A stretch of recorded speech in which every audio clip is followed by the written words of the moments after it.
During the audit, I learned that the existing green areas are underutilised and in many cases not used at all. I believe that this is down to the poor maintenance, limited biodiversity and insufficient roof coverings, which makes these spaces not used all year round. As a result, what should be inviting and engaging outdoor environment often feel neglected and offer little incentive to students and staff to use. In relation to my initial log, I remain convinced that green spaces play a huge role in campus life. When thoughtfully planned, properly maintained and promote regular use, they can become vibrant and social areas while also strengthening biodiversity and climate resilience. With the right investment and planning, these spaces can deliver long-term environmental benefits and their value should not be underestimated. Through completing the Green Space Campus audit, I developed a better understanding of how to assess outdoor spaces by considering ecological value, accessibility, maintenance, and how people use them. This process helped me build practical auditing and observation skills that are directly relevant to the construction industry, particularly within the HSQE roles. One thing that surprised me was how much the results were influenced by factors such as weather, time of day, and reduced campus footfall, which showed how easily audits can be affected by external conditions. I contributed to the project by taking part in site observations, recording findings, and working effectively within my group to overcome challenges such as poor weather and scheduling constraints.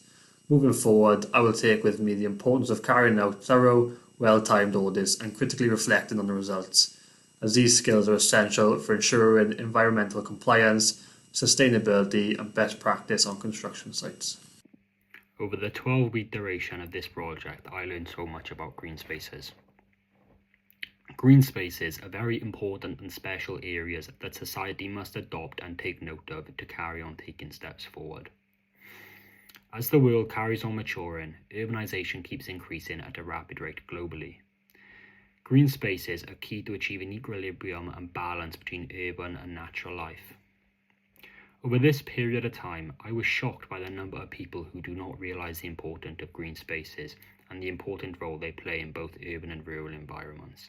However, what surprised me more was how few resources the University of South Wales has put into green spaces on its Treforest campus, resulting in the majority of them becoming run down and mostly non-functional in certain aspects. I contributed to the group by thoroughly fulfilling my role as a data analyst. This included recording lots of data on each green space in a checklist-esque approach before analysing the findings. After analysing the findings from each space audited, trends between spaces were linked together to compare and contrast differences and similarities. After all of this, the best suited solution could be created. Going forward, I'll be taking the knowledge gained from the entirety of this module into my working life. This will be done by choosing to work for a company that puts sustainability first. I believe that this will be the future of the construction industry. Overall, I'd say I quite enjoyed doing the sustainability audit. I think it was good that it was sort of like the spread out goals across the entire module rather than just sort of being like an exam at the very end. I think it's a bit more of a sort of real world example of meeting targets while you're working.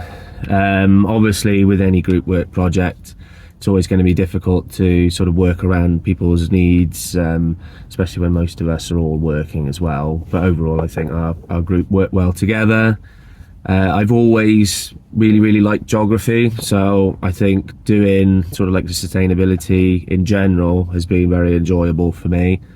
I think obviously there are some challenges with sort of time of year of doing the audit, but I also appreciate that if you are doing an audit for a company, you don't really get to pick the time that you're doing it, so it's possible anyway that you might end up having to go and do an audit. You have an hour to set up, and if the weather's really bad, depending on what you're auditing, it might not be truly indicative about like the actual results.